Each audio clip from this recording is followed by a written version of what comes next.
Yeah, I think that's a great segue, right? So I mean, you're talking about the employees that work for you, and they have the same mentality that you have, and most employers don't usually want their employees to have that mentality. So, what kind of hurdles or negative pushback have you received in that area of expertise, being that you're an employer that's helping your employees understand how to do things remotely?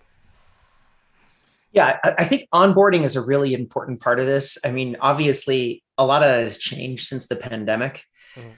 In February of 2020, 4% of the US workforce was working remotely. By March of 2020, it was 45% of the US workforce working remotely. That's the biggest transition in work since the Industrial Revolution. But the Industrial Revolution took 80 years to do, and we did that in March. Wow. So it's a complete transformation of how work is currently being done. And you're really seeing now Pandora's box has been opened as a lot of people are being asked back to go back to the office.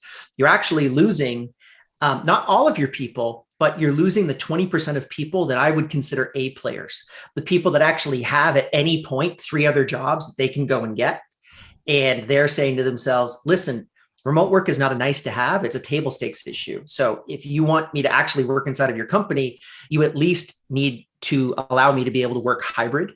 But in terms of just direct onboarding, I think at this point, it's really one of those things where we have not encountered probably in the last year anyone that's at least come through our funnel for HR that doesn't have at least some experience in remote work. Another really interesting statistic to pop up, which I love touting on podcasts, is what percentage do you think of employees that get paid more than $100,000 a year are working remotely? What percentage of employees do you think work remotely that make over 100 grand a year?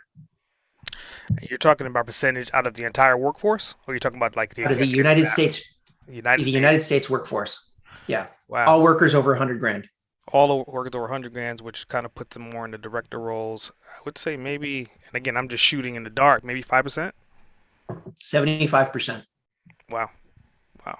75% of people that make over 100 grand work remotely. So there's also a big barrier between rich and poor. Mhm. If the higher your salary goes, the higher your chance of working remotely. So if you want to go after those high end jobs, you got to learn how to figure out how to work remotely. If you haven't figured that out, you're unfortunately going to get left behind.